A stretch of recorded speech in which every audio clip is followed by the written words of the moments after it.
जरूरी है। नमस्कार दर्शकों, मैं मयूरी और आप देख रहे हैं MNS न्यूज़ टीवी। ब्रेक के बाद स्वागत है आपका देश प्रदेश की खबरों में। एक नज़र डालते हैं आज की हेडलाइंस पर। दिल्ली वालों की बल्ले बल्ले, साल के अंत तक 1000 नई इलेक्ट्रिक बसें सड़कों पर उतरेंगी। लखनऊ में तेल निकालेगा एशिया का सबसे लंबा शख्स। UPI लाइट वॉलेट से पेमेंट, यूजर्स को क्यों नहीं भा रहे UPI के नए फीचर। IPL मैच को लेकर DMRC का बड़ा फैसला, देर रात तक चलेंगी दिल्ली मेट्रो। पाकिस्तान को घेरने की कोशिश, भारत पूरी दुनिया को बताएगा ऑपरेशन सिंदूर की कहानी। मुंबई में इस बार मई में ही आ गया मानसून, लगातार बारिश में मौसम वैज्ञानिक भी हैरान। राजस्थान की बेटियों के लिए गुड न्यूज, भजनलाल सरकार देंगी, हर साल देंगी 15 से 40 हजार रुपए। अब खबरें विस्तार से। दिल्ली वालों की बल्ले बल्ले, साल के अंत तक 1000 नई इलेक्ट्रिक बसें सड़कों पर उतरेंगी। दिल्ली के परिवहन मंत्री डॉक्टर पंकज कुमार सिंह ने इलेक्ट्रिक बसों की उपलब्धता बढ़ाने के लिए एक समीक्षा बैठक की। अगले 2 महीनों में 500 नई बसेस और साल के अंत तक 1000 और बसेस दिल्ली की सड़कों पर उतरेंगी। मंत्री ने बस निर्माताओं को बसों की सप्लाई बढ़ाने और डिपो में चार्जिंग सिस्टम लगाने के निर्देश दिए। दिल्ली में नई इलेक्ट्रिक बसों की उपलब्धता को बढ़ाने और उनके इंडक्शन में तेजी लाने के लिए परिवहन मंत्री डॉक्टर पंकज कुमार सिंह ने शुक्रवार को एक उच्च स्तरीय समीक्षा बैठक की। इसमें ट्रांसपोर्ट कमिश्नर और DTC के CMD के अलावा PMI, electro mobility, switch mobility, JBM जैसे प्रमुख बस कंपनियों के प्रतिनिधि भी मौजूद रहे। बैठक के बाद परिवहन मंत्री ने कहा कि हम सार्वजनिक परिवहन को तेजी से बदल रहे हैं। अगले 2 महीनों में दिल्ली की सड़कों पर 500 नई बसें उतरेंगी और साल के अंत तक 1000 बसें इसमें और जुड़ जाएंगी, जिससे लोगों को साफ सुथरी और बेहतर यात्रा का विकल्प मिलेगा। उन्होंने बस निर्माता कंपनियों को निर्देश दिया कि बसों की सप्लाई की स्पीड बढ़ाए ताकि अधिक से अधिक संख्या में और जल्द से जल्द नई बसों को सड़कों पर उतारा जा सके। परिवहन विभाग के अधिकारियों ने मंत्री को बताया कि बस डिपो में सिविल इंफ्रास्ट्रक्चर के निर्माण और डिपो के इलेक्ट्रिफिकेशन की प्रक्रिया तेजी से चल रही है और ज्यादातर जगहों पर अपने अंतिम चरण में है। पंकज सिंह ने बस कंसेक्शन और स्पष्ट निर्देश दिए कि वे सभी प्रमुख बस डिपोज में EV चार्जिंग सिस्टम का इंस्टॉलेशन सुनिश्चित करें ताकि बसों का समयबद्ध और कुशल संचालन किया जा सके। उन्होंने हाल ही में देवी स्कीम के तहत लॉन्च की गई मिनी इलेक्ट्रिक बसों के लिए भी एक सुव्यवस्थित रूट रेशनलाइजेशन प्लान लागू करने और इन बसों के रूट्स का अधिक से अधिक प्रचार करने का निर्देश दिया ताकि अधिक से अधिक लोग इन बसों में सफर कर सके। दिल्ली वालों की बल्ले बल्ले, साल के अंत तक 1000 नई इलेक्ट्रिक बसें सड़कों पर उतरेंगी। दिल्ली के परिवहन मंत्री डॉक्टर पंकज कुमार सिंह ने इलेक्ट्रिक बसों की उपलब्धता बढ़ाने के लिए एक समीक्षा बैठक की। अगले 2 महीनों में 500 नई बसेस और साल के अंत तक 1000 और बसेस दिल्ली की सड़कों पर उतरेंगी। मंत्री ने बस निर्माताओं को बसों की सप्लाई बढ़ाने और डिपो में चार्जिंग सिस्टम लगाने के निर्देश दिए। दिल्ली में नई इलेक्ट्रिक बसों की उपलब्धता को बढ़ाने और उनके इंडक्शन में तेजी लाने के लिए परिवहन मंत्री डॉक्टर पंकज कुमार सिंह ने शुक्रवार को एक उच्च स्तरीय समीक्षा बैठक की। इसमें ट्रांसपोर्ट कमिश्नर और DTC के CMD के अलावा PMI, electro mobility, switch mobility, JBM जैसे प्रमुख बस कंपनियों के प्रतिनिधि भी मौजूद रहे। बैठक के बाद परिवहन मंत्री ने कहा कि हम सार्वजनिक परिवहन को तेजी से बदल रहे हैं। अगले 2 महीनों में दिल्ली की सड़कों पर 500 नई बसें उतरेंगी और साल के अंत तक 1000 बसें इसमें और जुड़ जाएंगी, जिससे लोगों को साफ सुथरी और बेहतर यात्रा का विकल्प मिलेगा। उन्होंने बस निर्माता कंपनियों को निर्देश दिया कि बसों की सप्लाई की स्पीड बढ़ाए ताकि अधिक से अधिक संख्या में और जल्द से जल्द नई बसों को सड़कों पर उतारा जा सके। परिवहन विभाग के अधिकारियों ने मंत्री को बताया कि बस डिपो में सिविल इंफ्रास्ट्रक्चर के निर्माण और डिपो के इलेक्ट्रिफिकेशन की प्रक्रिया तेजी से चल रही है और ज्यादातर जगहों पर अपने अंतिम चरण में है। पंकज सिंह ने बस कंसेक्शन और स्पष्ट निर्देश दिए कि वे सभी प्रमुख बस डिपोज में EV चार्जिंग सिस्टम का इंस्टॉलेशन सुनिश्चित करें ताकि बसों का समयबद्ध और कुशल संचालन किया जा सके। उन्होंने हाल ही में देवी स्कीम के तहत लॉन्च की गई मिनी इलेक्ट्रिक बसों के लिए भी एक सुव्यवस्थित रूट रेशनलाइजेशन प्लान लागू करने और इन बसों के रूट्स का अधिक से अधिक प्रचार करने का निर्देश दिया ताकि अधिक से अधिक लोग इन बसों में सफर कर सके। अब बढ़ते हैं अगली खबर की ओर। लखनऊ में तेल निकालेगा एशिया का सबसे लंबा शख्स, कलेक्टेड पहुंचकर कोल्लू के लिए FSDA से लिया फूड लाइसेंस। कलेक्टेड परिस में एक तानसरी का लंबा शख्स दाखिल हुआ। भूतल पर मौजूद कर्मचारी से FSDA कार्यालय के बारे में पूछा और जीने की तरफ बढ़ गया। आसपास मौजूद लोग इतने लंबे शख्स को देखकर हैरान रह गए। भूतल से दूसरी मंजिल तक जिसने भी देखा ठिठक गया। वह शख्स MSDA कार्यालय पहुंचकर रुक गया। दरवाजा छोटा होने के कारण अंदर जाना मुश्किल हो रहा था। पूछने पर पता चला कि यह शख्स एशिया में सबसे लंबे व्यक्ति का DPCA है और कोल्लू लगाने के लिए लाइसेंस लेने आए हैं। प्रतापगढ़ निवासी धर्मेंद्र प्रताप सिंह पारा के शुक्ला विहार में सरसों का तेल तैयार करने के लिए कोल्लू लगाएंगे। इस काम की खातिर उन्होंने FSDA में फूड लाइसेंस के लिए अप्लाई किया था। सारी प्रक्रिया पूरी होने के बाद लाइसेंस लेने पहुंचे थे।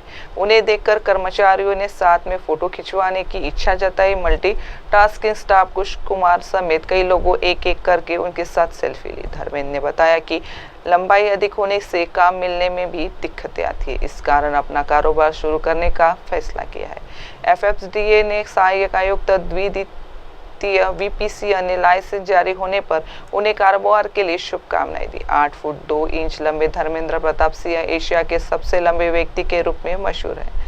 प्रतापगढ़ में साल 1983 में जन्मे DP का नाम वर्ष 2007 में गिनीज और लिम्का बुक ऑफ रिकॉर्ड्स में दर्ज हुआ। उत्सुकता में कुछ लोगों ने पत्नी के बारे में पूछा तो उन्होंने बताया कि लंबाई के कारण अब तक कोई नहीं मिल रहा है। धर्मेंद्र ने अपनी अधिक लंबाई को लेकर लोगों में उत्सुकता देखी तो मुस्कुराया। बताया कि लंबाई ही मेरी पहचान है, कार्यक्रमों में पहुंचने पर आकर्षण का केंद्र बन जाता हूँ। लंबाई ही मुझे और उसे अलग बनाती है। हालांकि अधिक लंबाई की वजह से कई बार असुविधाओं का भी सामना करना पड़ता है।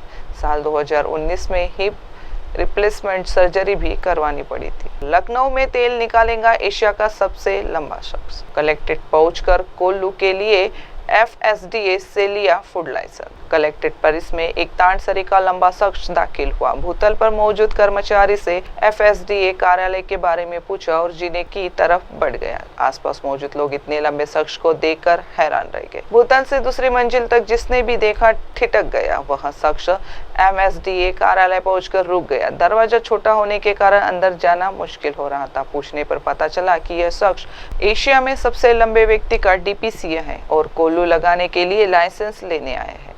प्रतापगढ़ निवासी धर्मेंद्र प्रताप सिंह पारा के शुक्ला विहार में सरसों का तेल तैयार करने के लिए कोल्लू लगाएंगे। इस काम की खातिर उन्होंने FSDA में फूड लाइसेंस के लिए अप्लाई किया था। सारी प्रक्रिया पूरी होने के बाद लाइसेंस लेने पहुंचे थे। उन्हें देखकर कर्मचारियों ने साथ में फोटो खिंचवाने की इच्छा जताई। मल्टी टास्किंग स्टाफ कुश कुमार समेत कई लोगों एक एक करके उनके साथ सेल्फी ली। धर्मेंद्र ने बताया कि लंबाई अधिक होने से काम मिलने में भी दिक्कतें आती है, इस कारण अपना कारोबार शुरू करने का फैसला किया है। FSDA ने सहायक आयुक्त द्वितीय VPC ने लाइसेंस जारी होने पर उन्हें कारोबार के लिए शुभकामनाएं दी। 8 फुट 2 इंच लंबे धर्मेंद्र प्रताप सिंह एशिया के सबसे लंबे व्यक्ति के रूप में मशहूर है। प्रतापगढ़ में साल 1983 में जन्मे DP का नाम वर्ष 2007 में गिनीज और लिम्का बुक ऑफ रिकॉर्ड्स में दर्ज हुआ। उत्सुकता में कुछ लोगों ने पत्नी के बारे में पूछा तो उन्होंने बताया कि लंबाई के कारण अब तक कोई नहीं मिल रहा है। धर्मेंद्र ने अपनी अधिक लंबाई को लेकर लोगों में उत्सुकता देखी तो मुस्कुराया। बताया कि लंबाई ही मेरी पहचान है, कार्यक्रमों में पहुंचने पर आकर्षण का केंद्र बन जाता हूँ। लंबाई ही मुझे और उसे अलग बनाती है। हालांकि अधिक लंबाई की वजह से कई बार असुविधाओं का भी सामना करना पड़ता है। साल 2019 में हिप रिप्लेसमेंट सर्जरी भी करवानी पड़ी थी।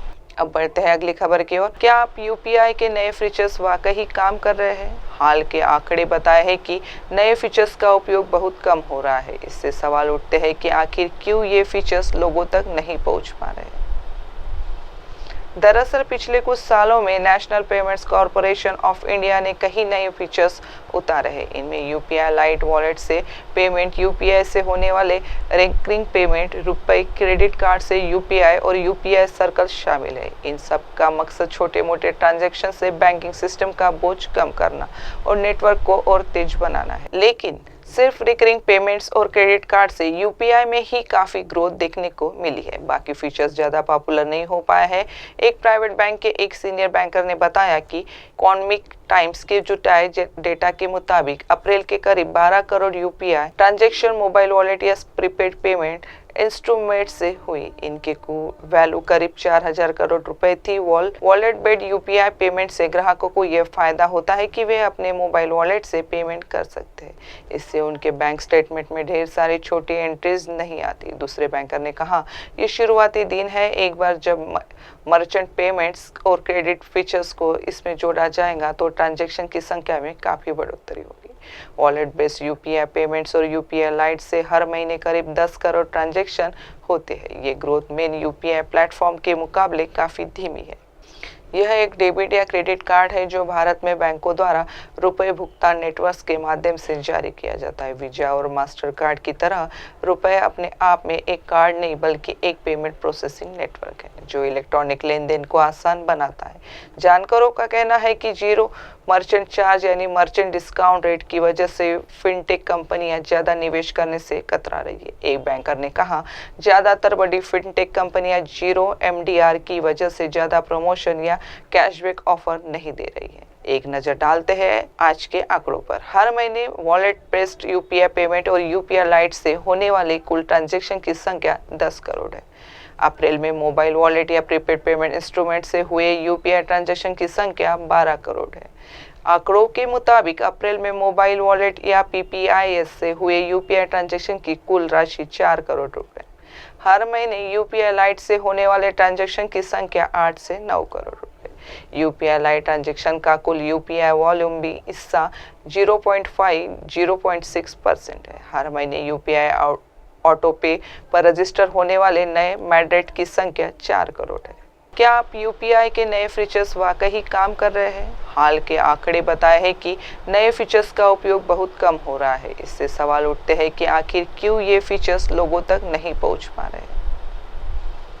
दरअसल पिछले कुछ सालों में national payments corporation of India ने कई नए फीचर्स उतारे हैं। इनमें यूपीआई लाइट वॉलेट से पेमेंट, यूपीआई से होने वाले रिकरिंग पेमेंट, रुपए क्रेडिट कार्ड से यूपीआई और यूपीआई सर्कल शामिल है। इन सब का मकसद छोटे मोटे ट्रांजैक्शन से बैंकिंग सिस्टम का बोझ कम करना और नेटवर्क को और तेज बनाना है। लेकिन सिर्फ रिकरिंग पेमेंट्स और क्रेडिट कार्ड से यूपीआई में ही काफ़ी ग्रोथ देखने को मिली है। बाकी फीचर्स ज़्यादा पॉपुलर नहीं हो पाए हैं।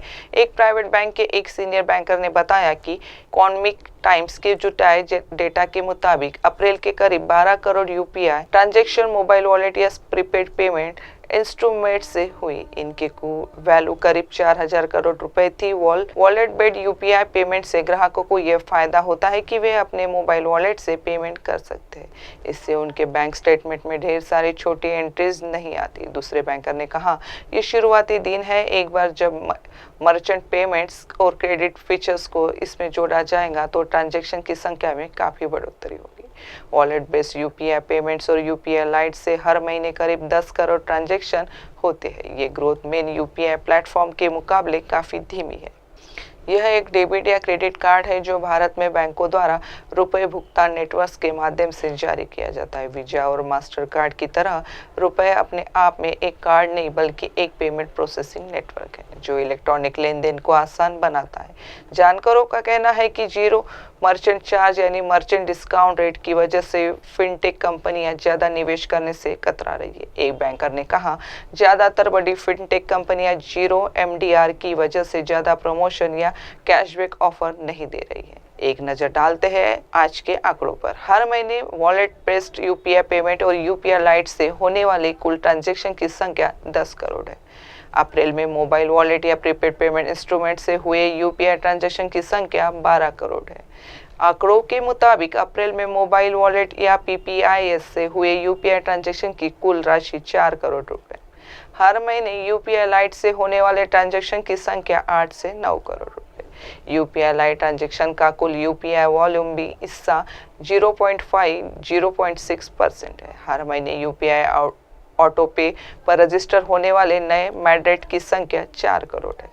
अब बढ़ते हैं अगली खबर की ओर। भारत पाक तनाव के बीच रुके आईपीएल का रोमांच फिर शुरू हो रहा है। दिल्ली के अरुण जेटली स्टेडियम में होने वाले मैचों के बाद दर्शकों की सुविधा के लिए डीएमआरसी ने मेट्रो की टाइमिंग बढ़ा दी है। सभी लाइनों पर ट्रेनें सामान्य समय से 45 मिनट से 2 घंटे तक अधिक चलेंगी, जिससे 76 अतिरिक्त फेरे लगेंगे।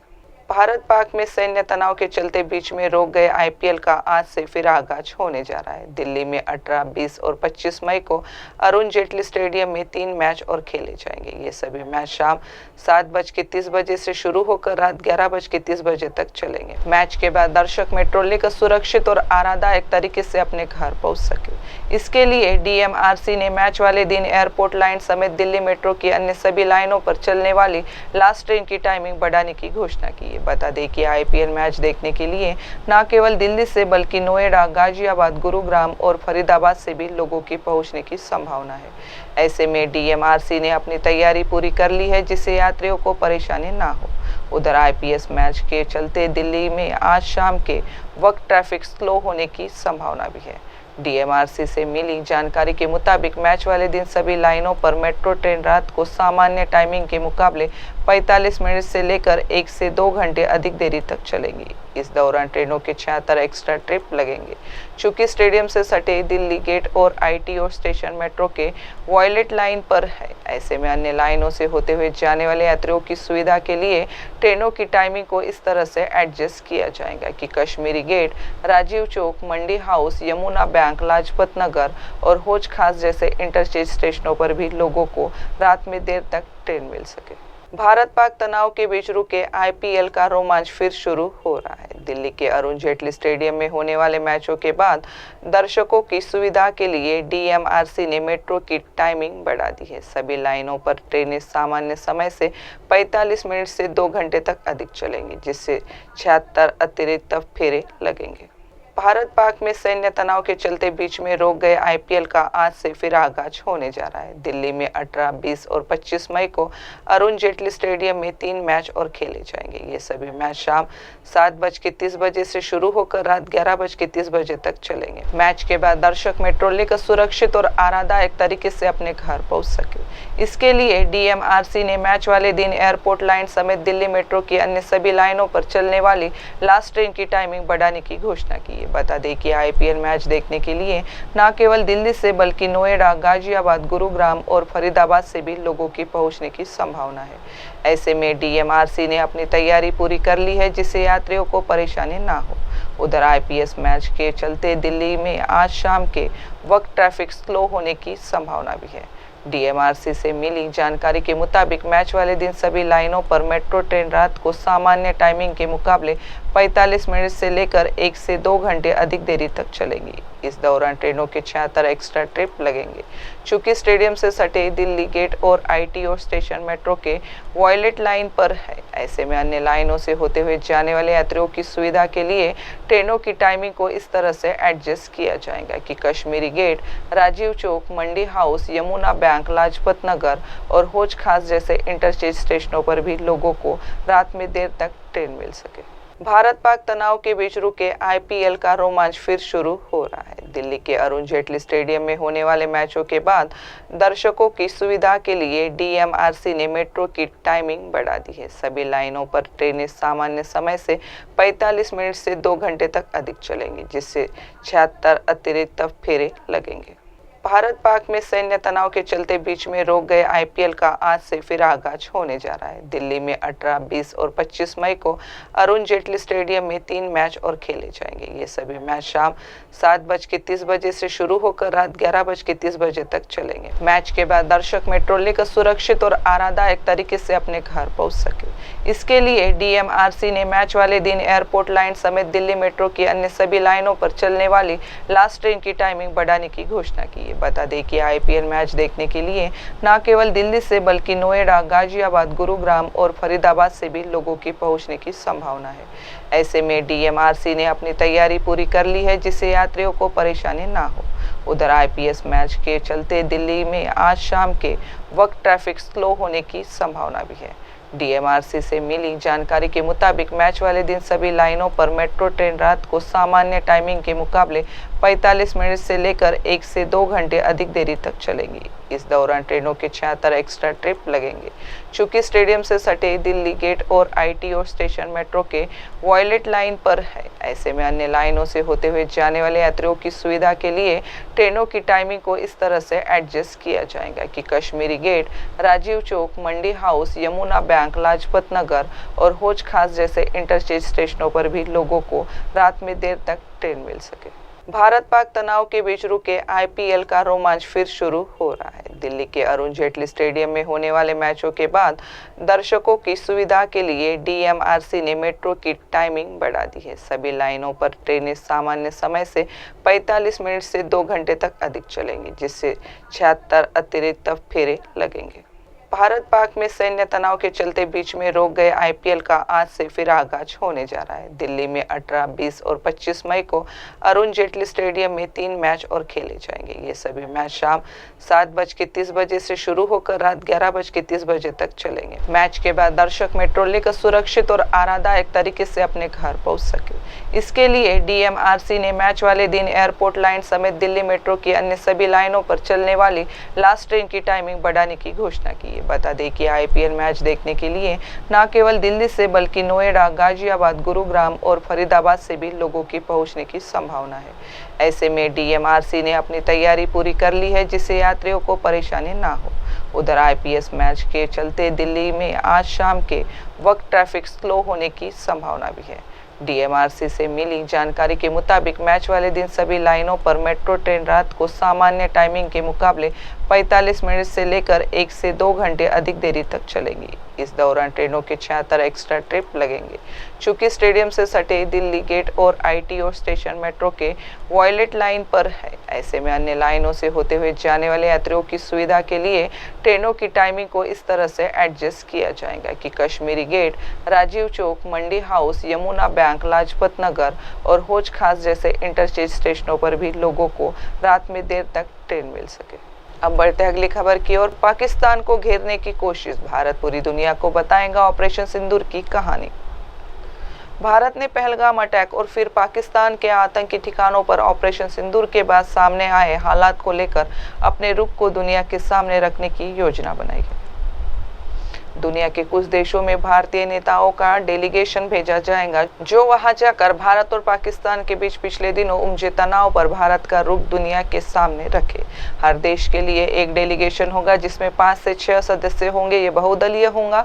भारत सरकार की ओर से केंद्रीय संसदीय मंत्री किरेन रिजिजू को सभी दलों से संपर्क करने की जिम्मेदारी सौंपी गई है। विदेश मंत्रालय इस कवायद को जमीन पर उतारने वाली नोडल एजेंसी के तौर पर काम कर रहा है। बताया जाता है कि सरकार की ओर से सभी दलों से संपर्क कर आने रहा से सांसद या नेता का नाम देने के लिए कहा गया है। इस दौरे पर संपर्क किए गए कुछ सूत्रों के मुताबिक यह दौरा 22 मई को शुरू हो सकता है। कहा जा रहा है कि यह दौरा 10 दिनों के लिए होगा। हालांकि अभी तक ये साफ नहीं हुआ है कि कितने डेलीगेशन होंगे, इसमें शामिल प्रतिनिधि मंडलों की कुल संख्या कितनी होगी। दूसरी ओर औपचारिक तौर पर यह भी सामने नहीं आया है कि ये डेलीगेशन किन देशों का दौरा करेंगे। सूत्रों के मुताबिक अमेरिका, यूके, सऊदी अरब, तुर्की, कतर और ईरान जैसे देशों का नाम सामने आ रहा है। BJP, Congress, TMC, DMK, NCP, JDU, BJD, CPM और कुछ अन्य दलों के लोग भी इसमें शामिल हैं। कांग्रेस ने साफ किया है कि वह सरकार की ओर से किए जा रहे इस प्रयास का हिस्सा बनेगी। कांग्रेस की मीडिया प्रभारी जयराम रमेश ने सोशल मीडिया पर लिखा कि अचानक प्रधानमंत्री ने पाकिस्तान प्रायोजित आतंकवाद पर भारत का रुख समझाने के लिए बहुदलीय प्रतिनिधिमंडल विदेश भेजने का फैसला किया है। सूत्रों ने मुताबिक डेलीगेशन में जाने वाले सभी सांसदों को बाकायदा विदेश मंत्रालय की ओर से ब्रीफ किया जाएगा कि किन मुद्दों पर जाकर उन्हें बात करनी है, कैसे मुद्दों को दुनिया के सामने रखना है। भारत पाकिस्तान के बीच संबंधों को लेकर अलग अलग बिंदुओं पर वस्तुस्थिति और सरकार का रुख का क्या है। प्रधानमंत्री नरेंद्र मोदी 25 मई को एनडीए शासित राज्यों के मुख्यमंत्री और उप मुख्यमंत्रियों के साथ बैठक भी कर सकते हैं। इसमें ऑपरेशन सिंदूर और उसके बाद की राजनीतिक स्थिति पर विचार हो सकता है। जिस तरह अमेरिका की तरफ से लगातार बयान आ रहा है कि और भारत पाकिस्तान के बीच फायरिंग रोकने के समझौते का श्रेय लेने की कोशिश हो रही है, ऐसे में लोगों तक कैसे सही संदेश पहुंचाया जाए, इस पर भी बात हो सकती है। ऑपरेशन सिंदूर में स्वदेशी हथियारों की ताकत और भारत की विल पावर के मैसेज को लोगों तक पहुंचाने के लिए रणनीति पर भी चर्चा हो सकती है। पाकिस्तान को घेरने की कोशिश, भारत पूरी दुनिया को बताएगा ऑपरेशन सिंदूर की कहानी। भारत ने पहलगाम अटैक और फिर पाकिस्तान के आतंकी ठिकानों पर ऑपरेशन सिंदूर के बाद सामने आए हालात को लेकर अपने रुख को दुनिया के सामने रखने की योजना बनाई है। दुनिया के कुछ देशों में भारतीय नेताओं का डेलीगेशन भेजा जाएगा, जो वहां जाकर भारत और पाकिस्तान के बीच पिछले दिनों उपजे तनाव पर भारत का रुख दुनिया के सामने रखे। हर देश के लिए एक डेलीगेशन होगा, जिसमें 5 से 6 सदस्य होंगे। ये बहुदलीय होगा। भारत सरकार की ओर से केंद्रीय संसदीय मंत्री किरेन रिजिजू को सभी दलों से संपर्क करने की जिम्मेदारी सौंपी गई है। विदेश मंत्रालय इस वादे को जमीन पर उतारने वाली नोडल एजेंसी के तौर पर काम कर रहा है। बताया जाता है कि सरकार की ओर से सभी दलों से संपर्क कर आने रहा से सांसद या नेता का नाम देने के लिए कहा गया है। इस दौरे पर संपर्क किए गए कुछ सूत्रों के मुताबिक यह दौरा 22 मई को शुरू हो सकता है। कहा जा रहा है कि यह दौरा 10 दिनों के लिए होगा। हालांकि अभी तक ये साफ नहीं हुआ है कि कितने डेलीगेशन होंगे। इसमें शामिल प्रतिनिधि मंडलों की कुल संख्या कितनी होगी। दूसरी ओर औपचारिक तौर पर यह भी सामने नहीं आया है कि ये डेलीगेशन किन देशों का दौरा करेंगे। सूत्रों के मुताबिक अमेरिका, यूके, सऊदी अरब, तुर्की, कतर और ईरान जैसे देशों का नाम सामने आ रहा है। BJP, Congress, TMC, DMK, NCP, JDU, BJD, CPM और कुछ अन्य दलों के लोग भी इसमें शामिल हैं। कांग्रेस ने साफ किया है कि वह सरकार की ओर से किए जा रहे इस प्रयास का हिस्सा बनेगी। कांग्रेस की मीडिया प्रभारी जयराम रमेश ने सोशल मीडिया पर लिखा कि अचानक प्रधानमंत्री ने पाकिस्तान प्रायोजित आतंकवाद पर भारत का रुख समझाने के लिए बहुदलीय प्रतिनिधिमंडल विदेश भेजने का फैसला किया है। सूत्रों ने मुताबिक डेलीगेशन में जाने वाले सभी सांसदों को बाकायदा विदेश मंत्रालय की ओर से ब्रीफ किया जाएगा कि किन मुद्दों पर जाकर उन्हें बात करनी है, कैसे मुद्दों को दुनिया के सामने रखना है।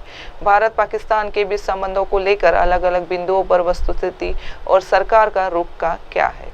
प्रधानमंत्री नरेंद्र मोदी 25 मई को एनडीए शासित राज्यों के मुख्यमंत्री और उप मुख्यमंत्रियों के साथ बैठक भी कर सकते हैं। इसमें ऑपरेशन सिंदूर और उसके बाद की राजनीतिक स्थिति पर विचार हो सकता है। जिस तरह अमेरिका की तरफ से लगातार बयान आ रहा है कि और भारत पाकिस्तान के बीच फायरिंग रोकने के समझौते का श्रेय लेने की कोशिश हो रही है, ऐसे में लोगों तक कैसे सही संदेश पहुंचाया जाए, इस पर भी बात हो सकती है। ऑपरेशन सिंदूर में स्वदेशी हथियारों की ताकत और भारत की विल पावर के मैसेज को लोगों तक पहुंचाने के लिए रणनीति पर भी चर्चा हो सकती है। अब बढ़ते हैं अगली खबर की ओर। मुंबई में इस बार मई में ही आ गया मानसून। लगातार बारिश से मौसम वैज्ञानिक भी हैरान, बताया रेयर।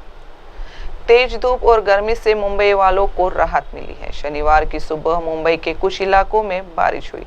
भारत मौसम विज्ञान विभाग ने कहा कि आज दिन भर बादल छाए रहेंगे और हल्की बारिश हो सकती है। कई इलाकों में हल्की से मध्यम बारिश होने की संभावना है। आईएमडी ने यह भी कहा है कि पिछले कुछ दिनों में प्री मानसून की बारिश हुई है। आईएमडी ने अगले 5 दिनों के लिए चेतावनी जारी की है। इसमें कहा गया है कि कई राज्यों में लगातार बारिश और तूफान आ सकते हैं। आईएमडी के वैज्ञानिक अखिल श्रीवास्तव ने बताया कि अगले 5 दिनों तक दक्षिणी भारत, खासकर तमिलनाडु, केरल और कर्नाटक में गरज के साथ बारिश और तेज हवाएं चलेंगी। मध्य भारत में भी ऐसा ही मौसम रहने की संभावना है। उन्होंने कहा कि पूर्वोत्तर में भी बारिश जारी रहेगी। पूर्वोत्तर के राज्यों में भी अगले 5 दिनों तक बारिश होती रहेगी। उत्तर पश्चिम भारत में आने वाले दिनों में तूफान आ सकता है। हालांकि यहाँ गर्मी की लहर जारी रहने की संभावना है। पूर्व में खासकर आसाम, मेघालय और अरुणाचल प्रदेश में गर्म और उष्ण पर भरा मौसम बना रहेगा। मुंबई में इस बार मई से मानसून से पहले की बारिश जल्दी शुरू हो गई है। आमतौर पर ऐसा नहीं होता। मौसम के जानकारों का कहना है कि यह दुर्लभ घटना है। मुंबई में मई के महीने में औसतन सिर्फ 12 मिलीमीटर बारिश होती है। इतनी जल्दी और इतनी ज्यादा बारिश देखकर लोग हैरान हैं। मौसम वैज्ञानिक अर्थेक शेट्टी ने कहा कि मुंबई में मई की शुरुआत में मानसून से पहले ही गतिविधियां देखना असामान्य है, जैसा कि हमने इस साल 7-8 मई को देखा।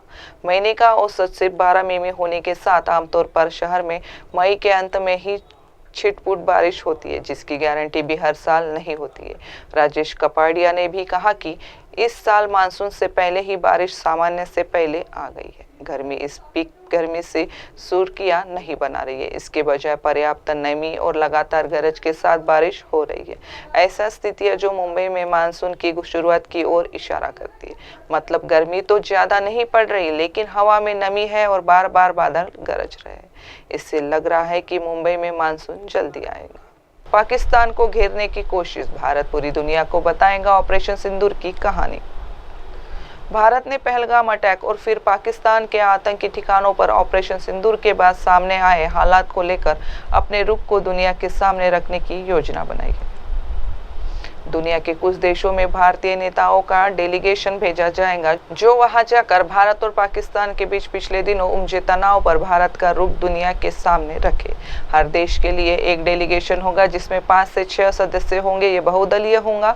भारत सरकार की ओर से केंद्रीय संसदीय मंत्री किरेन रिजिजू को सभी दलों से संपर्क करने की जिम्मेदारी सौंपी गई है। विदेश मंत्रालय इस गवादय को जमीन पर उतारने वाली नोडल एजेंसी के तौर पर काम कर रहा है। बताया जाता है कि सरकार की ओर से सभी दलों से संपर्क कर आने रहा से सांसद या नेता का नाम देने के लिए कहा गया है। इस दौरे पर संपर्क किए गए कुछ सूत्रों के मुताबिक यह दौरा 22 मई को शुरू हो सकता है। कहा जा रहा है कि यह दौरा 10 दिनों के लिए होगा। हालांकि अभी तक ये साफ नहीं हुआ है कि कितने डेलीगेशन होंगे, इसमें शामिल प्रतिनिधि मंडलों की कुल संख्या कितनी होगी। दूसरी ओर औपचारिक तौर पर यह भी सामने नहीं आया है कि ये डेलीगेशन किन देशों का दौरा करेंगे। सूत्रों के मुताबिक अमेरिका, यूके, सऊदी अरब, तुर्की, कतर और ईरान जैसे देशों का नाम सामने आ रहा है।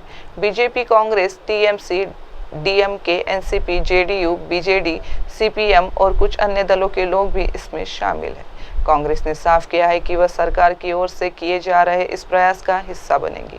कांग्रेस की मीडिया प्रभारी जयराम रमेश ने सोशल मीडिया पर लिखा कि अचानक प्रधानमंत्री ने पाकिस्तान प्रायोजित आतंकवाद पर भारत का रुख समझाने के लिए बहुदलीय प्रतिनिधिमंडल विदेश भेजने का फैसला किया है। सूत्रों ने मुताबिक डेलीगेशन में जाने वाले सभी सांसदों को बाकायदा विदेश मंत्रालय की ओर से ब्रीफ किया जाएगा कि किन मुद्दों पर जाकर उन्हें बात करनी है, कैसे मुद्दों को दुनिया के सामने रखना है। भारत पाकिस्तान के बीच संबंधों को लेकर अलग अलग बिंदुओं पर वस्तुस्थिति और सरकार का रुख का क्या है। प्रधानमंत्री नरेंद्र मोदी 25 मई को एनडीए शासित राज्यों के मुख्यमंत्री और उप मुख्यमंत्रियों के साथ बैठक भी कर सकते हैं। इसमें ऑपरेशन सिंदूर और उसके बाद की राजनीतिक स्थिति पर विचार हो सकता है। जिस तरह अमेरिका की तरफ से लगातार बयान आ रहा है कि और भारत पाकिस्तान के बीच फायरिंग रोकने के समझौते का श्रेय लेने की कोशिश हो रही है, ऐसे में लोगों तक कैसे सही संदेश पहुंचाया जाए, इस पर भी बात हो सकती है। ऑपरेशन सिंदूर में स्वदेशी हथियारों की ताकत और भारत की विल पावर के मैसेज को लोगों तक पहुंचाने के लिए रणनीति पर भी चर्चा हो सकती है। अब बढ़ते हैं अगली खबर की ओर। राजस्थान की बेटियों के लिए गुड न्यूज। भजनलाल सरकार देगी, हर साल देंगी 15 से 40 हजार रुपए, जाने किसको नहीं मिलेगा। राजस्थान सरकार ने बेटियों के लिए एक खास योजना शुरू की है। भजनलाल शर्मा सरकार चाहती है कि राज्य की बेटियां आत्मनिर्भर बने और खेती के क्षेत्र में आगे बढ़े। इसलिए 11वीं कक्षा से लेकर पीएचडी करने वाली छात्राओं को हर साल 15,000 से 40,000 रुपए तक की मदद मिलेंगी। यह योजना उन छात्राओं के लिए है जो आर्थिक रूप से कमजोर है और खेती को सिर्फ खेत तक ही नहीं बल्कि प्रयोगशाला और मैनेजमेंट संस्था तक ले जाने चाहती है। राजस्थान सरकार बेटियों को कृषि के क्षेत्र में आगे बढ़ाने के लिए कई कदम उठा रही है। सरकार का मानना है कि बेटियां अब खेतों से लेकर रिसर्च लैब तक अपनी पहचान बनाएंगी। इस योजना के तहत सरकार पढ़ाई के हर स्तर पर छात्राओं की मदद करेंगी। हालांकि इस योजना का नाम अभी तय नहीं है, लेकिन इसका लक्ष्य बेटियों को कृषि शिक्षा में प्रोत्साहित करना है।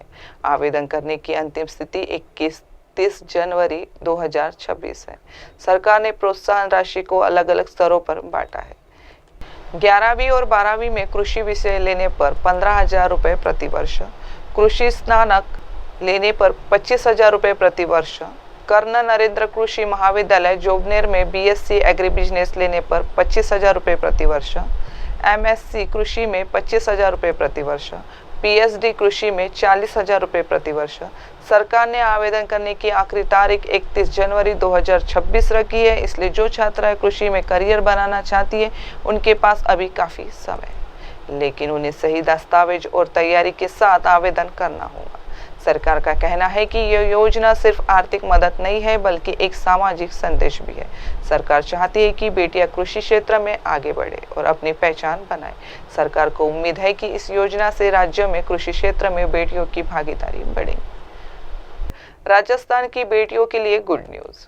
भजनलाल सरकार देगी, हर साल देंगी 15 से 40,000 रुपए, जाने किसको नहीं मिलेगा।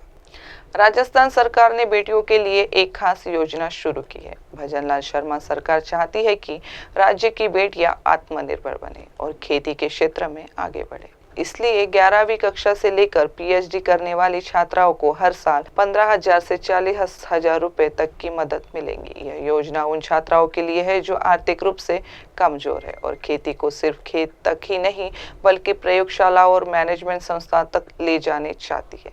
राजस्थान सरकार बेटियों को कृषि के क्षेत्र में आगे बढ़ाने के लिए कई कदम उठा रही है। सरकार का मानना है कि बेटियां अब खेतों से लेकर रिसर्च लैब तक अपनी पहचान बनाएंगी। इस योजना के तहत सरकार पढ़ाई के हर स्तर पर छात्राओं की मदद करेंगी। हालांकि इस योजना का नाम अभी तय नहीं है, लेकिन इसका लक्ष्य बेटियों को कृषि शिक्षा में प्रोत्साहित करना है। आवेदन करने की अंतिम तिथि 31 जनवरी 2026 है। सरकार ने प्रोत्साहन राशि को अलग अलग स्तरों पर बांटा है। 11वीं और 12वीं में कृषि विषय लेने पर 15,000 रुपए प्रति वर्ष, कृषि स्नातक लेने पर 25,000 रुपए प्रति वर्ष, कर्ण नरेंद्र कृषि महाविद्यालय जोबनेर में बीएससी एग्री बिजनेस लेने पर 25,000 रुपए प्रति वर्ष, एमएससी कृषि में 25,000 रुपए प्रति वर्ष, पीएचडी कृषि में 40,000 रुपए प्रति वर्ष। सरकार ने आवेदन करने की आखिरी तारीख 31 जनवरी 2026 रखी है। इसलिए जो छात्राएं कृषि में करियर बनाना चाहती है उनके पास अभी काफी समय है, लेकिन उन्हें सही दस्तावेज और तैयारी के साथ आवेदन करना होगा। सरकार का कहना है कि यह योजना सिर्फ आर्थिक मदद नहीं है बल्कि एक सामाजिक संदेश भी है। सरकार चाहती है कि बेटियां कृषि क्षेत्र में आगे बढ़े और अपनी पहचान बनाए। सरकार को उम्मीद है कि इस योजना से राज्य में कृषि क्षेत्र में बेटियों की भागीदारी बढ़ेगी। अब वक्त हो चुका है एक छोटे से ब्रेक का। देखते रहिए MNS न्यूज टीवी। नमस्कार। आप देख रहे हैं MNS न्यूज, सच जरूर।